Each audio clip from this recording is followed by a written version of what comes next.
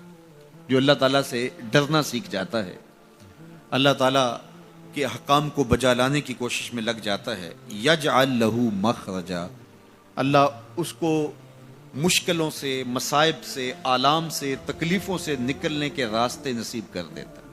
زندگی مشکلات کا نام ہے, زندگی کوئی آسان نہیں.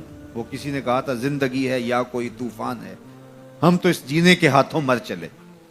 تو زندگی ایک مشکل مرحلہ ہے, لیکن جب بھی مشکل آتی ہے اللہ کوئی راستہ عطا کر دیتا ہے اور آپ کو آسانی سے اس مشکل سے نکال دیتا ہے. وہ مشکل آپ کے لیے ذلت کا ذریعہ نہیں بنتی, بلکہ اس مشکل کی کوکھ سے ایک راستہ نکلتا ہے اور جو ہے وہ روشنی پھوٹتی ہے. تو یہ ہے اللہ کی طرف سے تمہارے لیے ایک مخرج, اللہ تمہارے لیے ایک راستہ نکالتا ہے. تو یہ اس کا مقصوم ہے جو اللہ سے ڈرنے والا ہوتا ہے. وَيَرْزُقْهُ مِنْ حَيْثُ لَا يَحْتَسِبُ, اور اللہ اسے وہاں سے رزق دیتا ہے جہاں سے اسے گمان بھی نہیں ہوتا.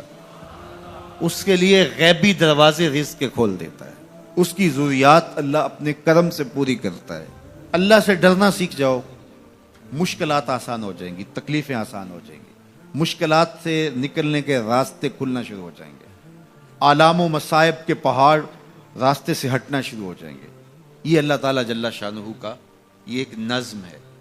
وہ 3 اشخاص کی کہانی تو آپ جانتے ہیں جو غار میں پھنس گئے تھے, پھر انہوں نے اپنے صالح اعمال کا وسیلہ اللہ کی بارگاہ میں پیش کیا اور پتھر سے رکھنا شروع کیا.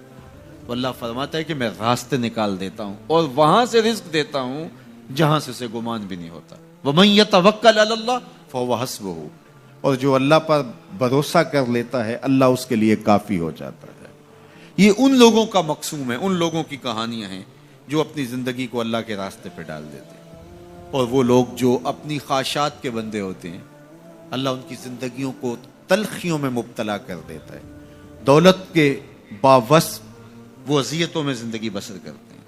ارشاد فرمایا وَمَنْ عَرَضَ عَنْ ذِکْرِی, جو میرے ذکر سے اعراض کرے, میری یاد سے منہ پھیر لے, میرے بتائے ہوئے احکام پر عمل کرنے کی بجائے ان سے روگردانی کرنے کا مزاج پیدا کر لے, فَإِنَّ لَهُ مَعِیشَةً ضَنْکَ, ہم اس کی معیشت تنگ کر دیتے ہیں.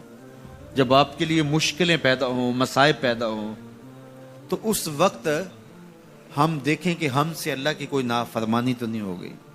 جب اس کی نافرمانی ہوتی ہے تو پھر آپ پر مشکلات آتی ہیں, آپ کی معیشت تنگ ہوگی, آپ کی اولاد نافرمان ہونا شروع ہو جائے گی, آپ کے معاملے پیچیدہ ہونے شروع ہو جائیں گے, لوگوں سے الجھاؤ پیدا ہونے شروع ہو جائیں گے, اور مخلوق خدا سے آپ کی دوریاں اور جو ہے وہ لوگوں کے دلوں میں آپ کے لیے نفرت کے جذبات پیدا ہونا شروع ہو جائیں گے. یہ دلیل ہے کہ آپ سے کوئی ایسی بات ہوگی جس سے آپ کا رب آپ سے ناراض ہے, اور جب آپ کا رب آپ سے راضی ہوتا ہے تو آپ کے لیے راہیں کشادہ ہونا شروع ہو جاتی ہیں, راستے کھلنا شروع ہو جاتے ہیں. اس لیے مشکلات میں اللہ تعالیٰ کی طرف رجوع کریں. جب کمایا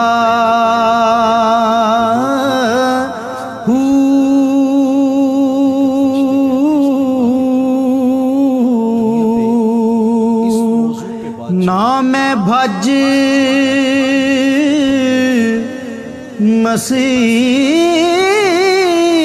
مسیتی وڑیا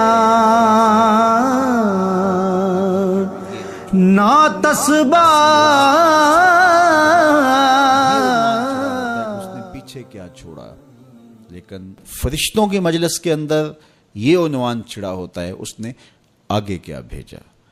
تو ہم نے یہ دیکھنا ہے کہ اس مختصر سی زندگی میں ہم نے آگے کیا بھیجا ہے. فرمایا ابن آدم کہتا ہے مالی مالی، میرا مال میرا مال. اس کا مال وہی ہے جو اس نے کھایا اور ضائع کر دیا، پہنا اور پرانا کر دیا، یا اس نے آگے بھیج دیا. یہ 3 مال اس کے ہیں، باقی اس کا نہیں ہے، باقی اس کے وارثوں کا ہے، اور وہ آنکھ بند ہوتے ہی ترکہ ہو جاتا ہے.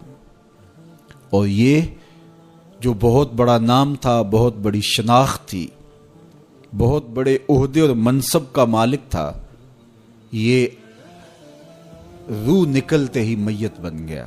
اب ہر کوئی یہ کہہ رہا ہے کہ میت کو اتنے بجے دفن کریں گے، میت کو غسل دیا جا رہا ہے، ڈیڈ باڈی ہاسپٹل میں پڑی ہے، ڈیڈ باڈی وہاں سے چل پڑی ہے. تو یہ عنوان چھڑے ہوتے ہیں. تو اب کوئی نہیں کہتا کہ فلاں منصب دار اس کو غسل دیا جا رہا ہے، کوئی یہ نہیں کہہ رہا کہ فلاں عہدے دار کو جو ہے وہ منتقل کیا جا رہا ہے. تو سب سے پہلے اس کی شناخت چھین لی جاتی ہے، اس کا نام چھین لیا جاتا ہے. اب وہ میت بن گیا، اب وہ ڈیڈ باڈی بن گئی، اور اب رشتے ناتے وہ سلسلے کہاں گئے، وہ جائیدادیں، وہ سب کچھ، وہ منصب سارے یہیں رہ گئے. یہ تنے خاکی لے کے قبر میں اترنا ہے، اور چند گز کفن لے کے قبر میں اترنا ہے. اور وہ اعمال جو ہم پہلے آگے بھیج چکے ہیں وہ وہاں جا کے ہمیں وصول ہوں گے. اور اگر ہم اس جہان کے لیے یہاں پہلے کچھ نہیں بھیجا تو یہاں سے تو کچھ ساتھ نہیں لے کے جائیں گے. واحد لباس کفن ہے جس کو جیب نہیں ہوتی. اگر کوئی کسی کے کفن میں جیب لگا کے اس میں درہم، دینار اور ڈالر ڈال بھی دے تو پھر بھی وہ سکہ وہاں نہیں چلے گا. اس کی قبر کے اندر بہت سارے درہم و دینار، سونے اور چاندی کے ڈھیر بھی کوئی ساتھ دفن کر دیں تو پھر بھی یہ سکہ قبر میں نہیں چلے گا. وہاں اعمال کا سکہ چلتا ہے، وہاں صالحیت کا سکہ چلتا ہے. تو یہ ہم یہاں سے جو آگے بھیج چکے ہوتے ہیں وہ ہمیں وہاں جا کے وصول کرنا ہوتا ہے. تو میں اور آپ دیکھیں کہ ہم نے آگے کیا بھیجا ہے. مجھے پتا ہے میں آگے کیا بھیج چکا ہوں، اور یہ آپ کو بھی پتا ہے کہ ہم آگے کیا بھیج چکے ہیں. تو میرے رب کی یہ کرم نوازی ہے کہ حضرت انسان کو تنبیہ کر کے اس کو بتا رہا ہے تاکہ وہ غفلت کے دائرے سے باہر نکلے اور اپنی زندگی کا جائزہ لے. تو فرمایا وَلْتَنْظُرْ نَفْسٌ مَا قَدَّمَتْ لِغَدٍ. ہر جان یہ دیکھے اس نے آنے والے کل کے لیے آگے کیا بھیجا.